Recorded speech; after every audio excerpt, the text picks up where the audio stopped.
Cancer మధ్య difference ఏంటి? ఇది ఒక సింపుల్ గా ఎక్స్ప్లెయిన్ చేయాలంటే నేను ఒక ఎగ్జాంపుల్ తో స్టార్ట్ చేస్తాను. మనం అవకాడో ఫ్రూట్ అనేది ఈ మధ్య బాగా పాపులర్ అవుతుంది. అవకాడోలో మనకు సెంటర్ ఒక హార్డ్ సీడ్ ఉంటుంది, దాని చుట్టుపక్కల మొత్తం ఫ్రూట్ ఉంటుంది. మన ప్రోస్టేట్ ని కూడా ఆ ఫ్రూట్ తో కంపేర్ చేసుకోవచ్చు.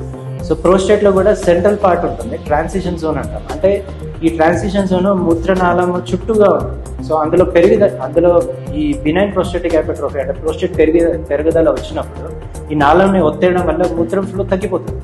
సో ఈ సెంటర్ ఆఫ్ ద ప్రోస్టేట్ ఉండే గ్లాండ్ నుంచి వచ్చేది బినైన్ ప్రోస్టేటిక్ హైపర్ట్రోఫీ అంటాం. అది ఏజ్ రిలేటెడ్ డిసీజ్. ఏదైతే ప్రోస్టేట్ క్యాన్సర్ ఉంటుందో ఈ చుట్టుపక్కల పొరలో వస్తుంది, అంటే పెరిఫెరల్ జోన్ అంటారు. సో ఈ ప్రోస్టేట్ క్యాన్సర్ కి లక్షణాలు తక్కువ ఉంటాయి, ఎందుకంటే మూత్రనాళాల నుంచి దూరంగా ఉంటాయి కాబట్టి. సో అందుకే సిమ్టమ్స్ ఉన్న వాళ్ళందరికీ క్యాన్సర్ ఉన్నట్టు కాదు, అలాగే సిమ్టమ్స్ లేని వాళ్ళకు క్యాన్సర్ లేదని చెప్పుకోవడానికి లేదు.